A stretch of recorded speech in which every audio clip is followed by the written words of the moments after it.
who moved a nation toward justice, and in the process moved billions around the world.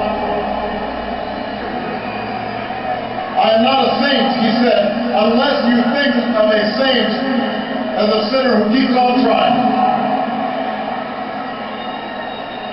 It was precisely because he could admit to imperfection, because he could be so full of good humor, even mischief, despite the heavy burdens that he carried, that we loved him so. He was not a bust made of marble. He was a man of flesh and blood, a son and a husband, a father and a friend. And that's why we learn so much from him, and that's why we can learn from him still. For nothing he achieved was inevitable.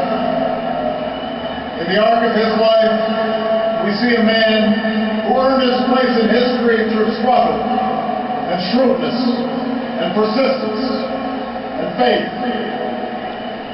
He tells us what is possible, not just in the pages of history books, but in our own lives as well.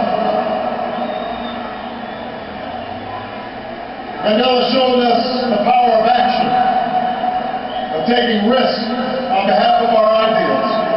He understood that ideas cannot be contained by prison walls or extinguished by a sniper's bullet. He turned his trial into an indictment of apartheid because of his eloquence and his passion, but also because of his training as an advocate. He was not afraid to compromise for the sake of a larger goal. And because he was not only a leader of a movement, but a skillful politician, the Constitution that emerged was worthy of this multiracial democracy, true to its vision of laws that protect minority as well as majority rights and the precious freedoms of every South African. And finally, Mandela understood the ties that bind the human spirit. There's a word in South Africa, Ubuntu.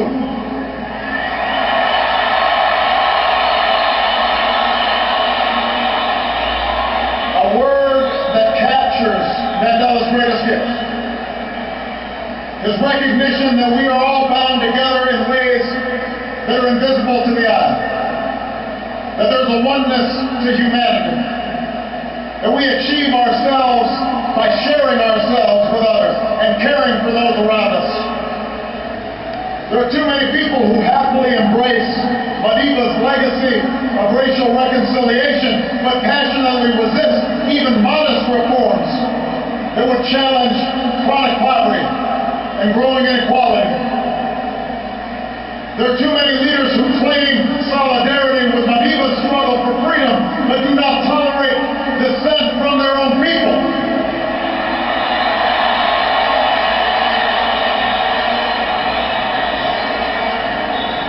And there are too many of us on the sidelines, comfortable in complacency or cynicism, where our voices must be heard.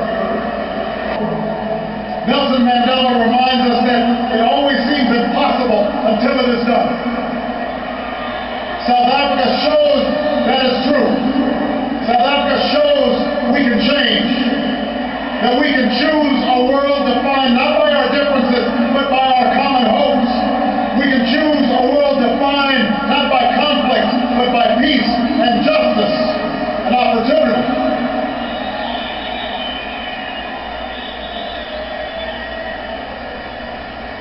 We will never see the likes of Nelson Mandela again. But let me say to the young people of Africa,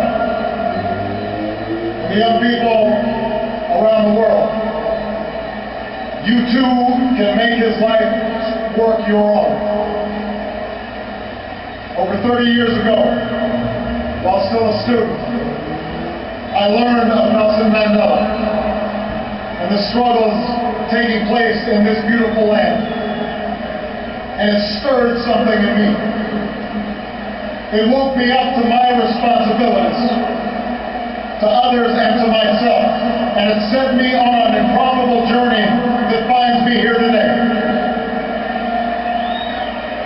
And while I will always fall short of Madiba's example, he makes me want to be a better man. He speaks to what's best inside us. After this great liberator is laid to rest, and when we've returned to our cities and villages and rejoined our daily routines, let us search for his strength. Let us search for his largeness of spirit somewhere inside of ourselves. And when the night grows dark, when injustice weighs heavy on our hearts, when our best laid plans seem beyond our reach, let us think of Madiba and the words that brought him comfort within the four walls of his cell. It matters not how straight the gate, how charged the punishment, the scroll. I am the master of my fate. I am the captain of my soul. What a magnificent soul it was. We will miss him deeply. May God bless the memory of Nelson Mandela. May God bless the people of South Africa.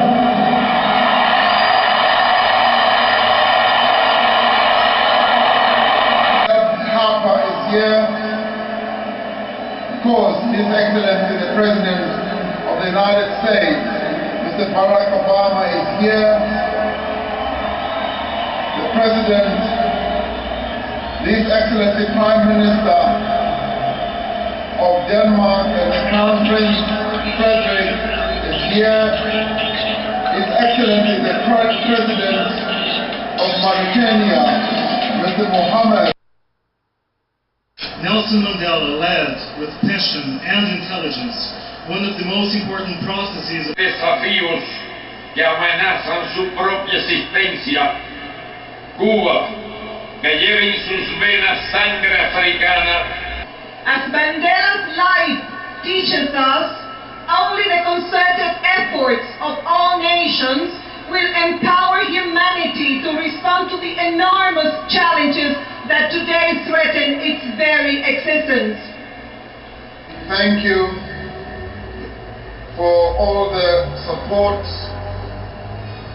and the help that we continue to get from the people of Cuba during our years of struggle, and our countries continue to be joined at the hip in the area of development in a number of ways, in health and many other areas. The President of the Republic of South Africa, President Jacob Zuma,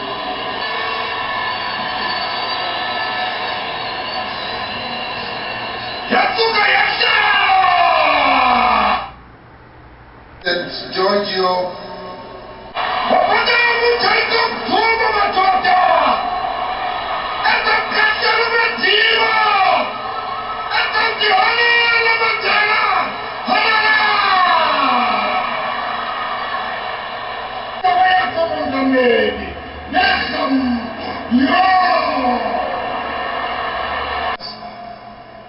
the Union Buildings Amphitheater, where Madiba was inaugurated as president in 1994, and where his body will lie in state, will, with effect from today, be called the Nelson Mandela Amphitheater.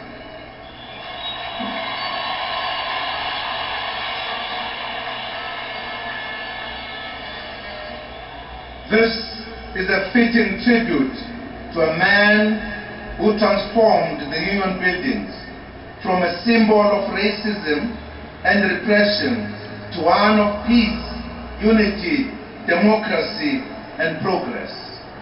Yet again, our deepest condolences to Mama Graça Machel, Mama Winnie Madikizela Mandela,